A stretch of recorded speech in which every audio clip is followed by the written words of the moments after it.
नमो नमो बच्चों, संस्कृत की क्लास में आपका फिर से स्वागत। आज हम कक्षा 9 के पाठ का अध्ययन करेंगे और पाठ संख्या 10 जटायुः शौर्यम यानी जटायु का शौर्य। इस पाठ में ये महर्षि वाल्मीकि द्वारा रचित रामायण से ये श्लोक लिए गए हैं, ये पाठ लिया गया है और वहां के अरण्य कांड से ये लिया गया है। इसमें क्या होता है, पंचवटी जो जंगल होता है, पंचवटी का जो कानन होता है, अरण्य होता है, वहां पर जटायु निवास करते हैं। तो ये उस समय की बात है जब रावण सीता का अपहरण करके उसको वहां से ले जाता है। तो जब रास्ते में पुष्पक विमान के द्वारा ले जा रहा होता है, वहां पर जटायु जब सीता के साथ जबरदस्ती करता हुआ उस पुष्पक विमान में जब वो वहां से ले जाता है, तो पंचवटी में बैठे हुए जटायु जो हैं वो उसकी आवाज को सुनते हैं, उसकी क्रंदन ध्वनि को सुनते हैं और सुनने के बाद जहां जो प्रयास जटायु से हो सकते थे उन्होंने वो सारे अथक प्रयास किए सीता को बचाने के लिए। और उन प्रयासों के बारे में हम इस पाठ में पढ़ेंगे कि उन्होंने क्या क्या प्रयास किए, सीता ने किस प्रकार से उनको आवाज दी और किस प्रकार से जटायु ने सीता को बचाने के प्रयास किए। तो देखो, प्रस्तुतो अयम पाठ्यांश महर्षि वाल्मीकि विरचितम रामायणम इत्यस्य ग्रंथस्य अरण्य कांडात् समुद्रतो अस्ति। यानी कि यह पाठ जो है वो महर्षि वाल्मीकि के द्वारा लिखा गया है और अरण्य कांड से लिया गया है। अत्र जटायु रावणयोः युद्धस्य वर्णनम अस्ति। यानी कि यहाँ पर जटायु और रावण के युद्ध का वर्णन है कि जटायु ने अपने कितने अथक प्रयास किए और रावण ने सीता को ले जाने के लिए कितने अथक प्रयास किए वहां से बच करके, जटायु से बच करके। पक्षीराज जटायु पंचवटी कानने विलपन्त्याः सीतायाः करुण क्रंदनम श्रुत्वा तत्र गच्छति। पंचवटी कानन में रहने वाले जटायु जो थे वो सीता की क्रंदन ध्वनि को सुन करके उनको बचाने के उसने प्रयास किए। स सीता अपहरणे निरतम रावणम तस्मात् निंद्य कर्मणः निवृत्त्यर्थम प्रबोधयति। और सीता के अपहरण के समय वो उनको बचाने के लिए जितने प्रयास करता है वो उनका वर्णन हम एक वन बाय वन पढ़ेंगे। परंच अपरिवर्तितम मति रावणः तमेव अपसारयति। लेकिन रावण की अपरिवर्तित जो मति थी वो उसको कहां पर ढंग से जीने देने वाली थी। ततः पक्षीराज तुंडेन पादाभ्याम प्रहरति। और पक्षीराज जटायु ने चोंच से उसको काफी घाव भी किए और पैरों से भी उसको बहुत अच्छे तरीके से रावण को मारा। स्वनखै रावणस्य गात्राणि विदारयति। और उसके खुद के नाखूनों से, अर्थात जटायु के तीखे तीखे जो नाखून थे उन नाखूनों से उनके रावण के शरीर पर उन्होंने खूब सारे घाव कर दिए। गात्राणि, गात्राणि मतलब घाव, ठीक है ना, शरीर पर घाव कर दिए। एवं च बहुविधा क्रमेण रावणः भग्नधन्वा हतसारथि हताश्व। यानी कि ये कह रहा है कि बहुत सारे प्रकार से रावण को उन्होंने नुकसान पहुंचाया, जिसमें उसका धनुष तोड़ दिया, सारथी को मार दिया, अश्व घोड़ों को नीचे पटक दिया, यानी जब वो हवा में थे उनको नीचे फेंक दिया। और ये सारे के सारे कार्य जटायु के द्वारा किए गए। खगाधिपस्य पुनः अति क्षय प्रहारै व्रणिम महाबली रावणः मूर्छितो भवति। बार बार उन्होंने रावण पर अटैक किया और रावण पर अटैक करने के बाद रावण धरती पे गिर पड़ा सीता को लेकर।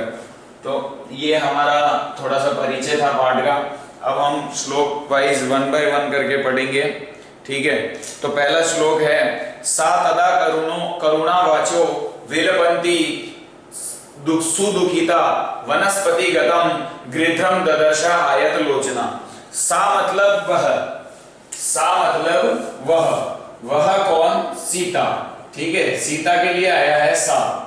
तदा मतलब तब, वह तब करुण वाणी में रोती हुई, वाचो मतलब वाणी, ठीक है ना, आवाज। विलपन्ति मतलब रोती हुई, सुदुखिता मतलब बहुत दुखी, ठीक है।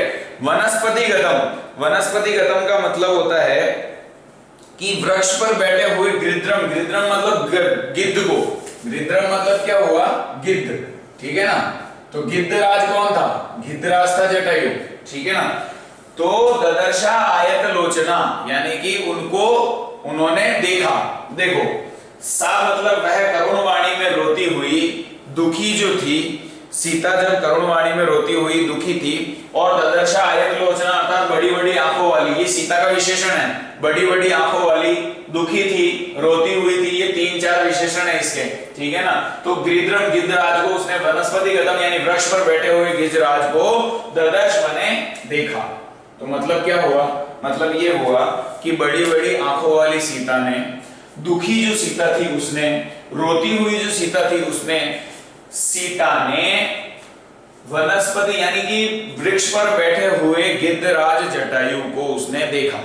यानी कि जब रावण जो है उसका अपहरण करके सीता को ले जा रहा था, तो उस समय पंचवटी के कानन में वृक्ष पर बैठा हुआ गिद्धराज था, उस गिद्धराज को सीता ने देखा।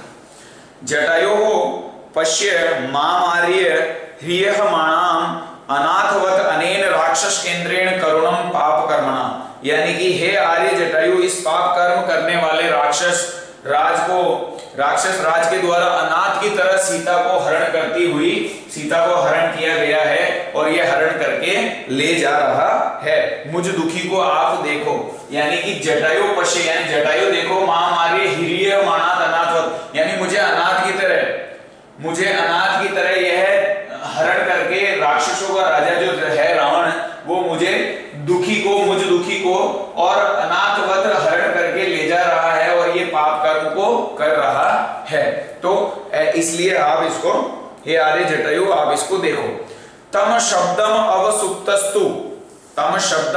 अवसुप्तस्तु जटायु रथ शुश्रुवे निरीक्ष रावणम क्षिप्रम वेदहिम च ददर्श, यानी कि तम शब्दम मतलब उनके इसके बाद सोए हुए जटायु ने, ठीक है ना, ये लिखा हुआ ना अवसुप्तम मतलब सोया हुआ जटायु जो था, उसके बाद सोए हुए जटायु ने उनके शब्दों को सुना, इसके सीता के शब्दों को सुना, शुश्रुवे मतलब सुना, और तम शब्दम यानी सीता के शब्दों को सुना, और सीता के शब्दों को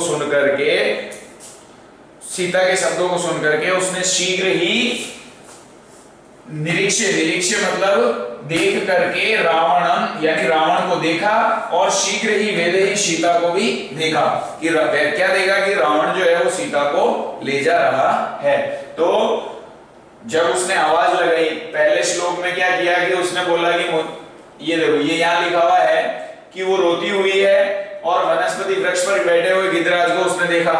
उसके बाद इसने क्या कहा कि जटायु को सीता आवाज लगा रही है कि मुझे अनाथवत ये हरण करके ले जा रहा है और आप इस राक्षस राज रावण को देखो, मुझ दुखी को ये ले जा रहा है।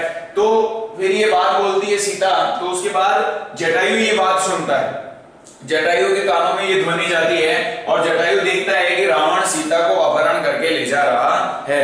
ततः पर्वत श्रृंगार भीक्ष तीक्ष्ण तुंडः खगोत्तमः वनस्पतिगतः श्रीमान व्याजहारः शुभांगिरम, यानी कि देखो अब ततः पर्वत श्रृंगारभि, यानी कि अब ये देखो विशेषताएं हैं, तथा उसके बाद पर्वत श्रृंगारभ तीक्ष्ण तुंडः, यानी पर्वत के जैसे ऊंचे मतलब जो पर्वत की तरह शिखर शोभा पाने वाले, पर्वत के शिखर की तरह शोभा पाने वाला जैसे जटायु बहुत ऊंचा है ना, वो उसका लेंथ और हाइट और वेट और सब बहुत तगड़ा मतलब ऊंचा पर्वत की तरह। उसके बाद तीक्ष्ण तुंड यानी उसकी तीखी चोंच, तीक्ष्ण तुंड का मतलब तीखी चोंच, और वृक्ष पर स्थित था, और शोभा युक्त पक्षियों में सर्वोत्तम है ना, कहां गया ये रहा, खगोत्तम पक्षियों में उत्तम था वो है ना, पक्षियों में सबसे उत्तम हो गए, ठीक है। तो जटायु ने सुंदर वाणी में कहा श्रीमान व्याजारः शुभाम गिरम, यानी कि व्याजारः मतलब कहा, उसने सुंदर वाणी में कहा। अब यहाँ तो जटायु ने जटायु के कानों में आवाज गई सीता की, और उसने जटायु ने देखा भी था कि भाई सीता को ले जा रहा है। उसके बाद यहाँ पर वापस इसकी विशेषताएं हैं जटायु की कि पर्वत की तरह शोभा पाने वाला, तीखी चोंच वाला, पक्षियों में उत्तम है ना। उसने फिर वनस्पतिगतः श्रीमान व्याजहारः यानी कि सुंदर वाणी में उसने कहा, सुंदर वाणी में किसको कहा, रावण को कहा। क्या कहा, तत् निवर्तये मतिम नीचाम परदारा विशर्मनात् न तस्मात् तरी चरी धीरो हो, यत परो अस्य विगर्हयेत, यानी कि पराई नारी के स्पर्श दोष से तुम अपनी नीच बुद्धि हटा लो। परदारा, परदारा मतलब पराई नारी, अभिशर्मनाथ यानी शर्म से, ठीक है ना, मदिम नीचाम यानी नीच बुद्धि को तुम यहाँ से हटा लो, निवर्तय मतलब हटा लो, अर्थात पराई स्त्री के स्पर्श दोष से तुम अपनी नीच बुद्धि को यहाँ से हटा लो, क्योंकि बुद्धिमान लोग ऐसा आचरण नहीं करते। समाचरित धीरो यानी धीर पुरुष ऐसा आचरण नहीं करते हैं जैसा आचरण तुम कर रहे हो, ठीक है। उसके बाद जिससे दूसरों की निंदा और बुराई की जाए, यह करो अस्य विग्रहयेत, यानी कि जिससे कि दूसरों की जो कि लोग जो है वो फिर उसकी निंदा करे, ऐसा कार्य तुम मत करो। ये जटायु ने ये बात उसको समझा दी कि भाई ऐसा मत कर, पर नारी को स्पर्श दोष से तुम अपनी नीच बुद्धि हटा लो, है ना। पराई स्त्री पर अपना कोई अधिकार नहीं है, अधिकार नहीं है तो तुम अपनी नीच बुद्धि हटा लो, क्योंकि वहां पर अगर तुम अपनी बुद्धि लगाओगे तो ये निंदा लायक बात होगी। विद्वान ऐसा काम करते नहीं है, तू मूर्ख है तो ऐसा काम कर रहा है तो तू मूर्खों की कैटेगरी में जाएगा और समाज में तेरी निंदा की जाएगी। और आज देखो आप, हम राम को पूछते हैं, रावण को लात मारते हैं, है ना। और फिर भी बट चूंकि उस समय रावण सबसे बड़ा विद्वान था दुनिया का, है ना, लेकिन क्या हुआ, ऐसे नीच काम करने के बाद उनको नहीं पूजा जाता था, ठीक है भाई, और नहीं पूजा जाता है। अब देखो आगे क्या लिखा है, वृद्धो अहम त्वम युवा, यानी कि बूढ़ा तो मैं हूं, तुम तो जवान हो, धनवी सरतः यानी धनुष के साथ भी हो, कौची शरीर यानी शरीर पर बाण भी तुमने लिए हुए हैं, न च आप्यादय कुशलिम वेदहिम में गमिष्यसि, और मेरे होते हुए तुम चाप्यादय कुशली यानी मेरे होते हुए वेदहिम सीता को तुम नहीं ले जा सकते। यानी कि ये कह रहा है कि मैं तो बूढ़ा हूं परंतु तुम तो युवक जवान हो, धनुषधारी हो, रथ से युक्त हो, कवचधारी हो, सब कुछ है तुम्हारे पास, है ना, लेकिन फिर भी मेरे रहते हुए वेदहिम में गमिष्यसि, मेरे रहते हुए तुम सीता को तो किसी भी हालत में नहीं ले जा सकते, ना आज ले जा सकते हो ना कल ले जा पाओगे, ठीक है ना भाई। तो ये बात है। फिर आगे देखो क्या हुआ, फिर 7वां श्लोक क्या है, हाँ, तस्य तीक्ष्ण नखाभ्याम तु चरणाभ्याम महाबलः चकार बहुधा गात्रे वृणानपत सद्गमः, यानी कि वृणानपत सद्गमः का मतलब हुआ, वृणान मतलब घाव, यानी उस उत्तम और अतीव बलशाली जटायु ने अपने तीखे नाखूनों से मतलब तीक्ष्ण नखाभ्याम, कहां गया ये रहा, तीक्ष्ण नखाभ्याम, उसने अपने तीखे नाखूनों से और तथा पैरों से, ठीक है ना, चरणाभ्याम, महाबली पैर थे उसके, बहुत बलशाली पैर थे, है ना, तो पैरों से रावण के शरीर पर बहुत घाव कर दिए, यानी गात्रे मतलब शरीर पर बहुत सारे व्रणानपत समः, यानी कि बहुत सारे घाव रावण के शरीर पर उसने कर दिए, ठीक है ना। जटायु ने बहुत सारे घाव जो है वो रावण के शरीर पर कर दिए। फिर उसके बाद देखो, ततो अस्य शशरम चापम मुक्तामणि विभूषितम चरणाभ्याम महातेजा भवंजस्य महद्धनु, ठीक है ना। अब आगे क्या हुआ कि ततो अस्य, उसके बाद महान तेजस्वी जटायु ने, ततो अस्य शशरम, उसके बाद महान तेजस्वी जटायु ने, शशरम यानी कि बाण वाले और तीर वाले, मुक्तमणि विभूषितम यानी मणियों से सजा हुआ धनुष, ठीक है ना, मोतियों से सजा हुआ धनुष, चरणाभ्याम महातेजा, और चरणों से भवंजस्य तोड़ दिया महाधनु को, यानी महान विशाल धनुष को, रावण के महान विशाल धनुष को उसने क्या किया, अपने पैरों से, मोतियों से सजा हुआ था, महान धनुष था, मोतियों से और मणियों से सजा हुआ था, ठीक है ना। उसने क्या किया, जटायु ने अपने पैरों के बल से उस धनुष को तोड़ दिया, ठीक है ना, तहस नहस कर दिया। करना भी चाहिए, ऐसे मूर्खों का धरती पे क्या काम, सीधी सी बात है। तो फिर देखो, स भग्न धनवा वीर तो हताशो हतसारथी तलेन अभिजगानशु जटायु क्रोध मूर्छितः, ठीक है। तो देखो ये क्या हुआ कि तब टूटे हुए धनुष वाला, यानी सभग्न धनवा, भग्न धनवा मतलब टूटे हुए धनुष वाला, वीर तो यानी रथ से विहीन हो गया, और हत सारथी और हताश को यानी घोड़े वे सारथी वाला वह रावण सीता को गोद में लेकर भूमि पर क्रोध मूर्छितम मतलब भूमि पर वो नीचे गिर गया। अब उसको खूब सारी लातें पड़ी उधर, है ना, खूब सारा उसको मारा जटायु ने, घाव कर दिए उसके शरीर पर, तो टूटा धनुष, उसका धनुष तोड़ दिया, रथ से विहीन उसको कर दिया, और उसके घोड़े मार दिए, सारथी मार दिए, सब कुछ मार दिया। तो सीधी सी बात है, अब कुछ नहीं बचा तो धरती पे ही गिरना है। तो रावण वो फिर सीता को ऐसे पकड़ के और वो धरती पर गिर गया। ऐसा हुआ सब।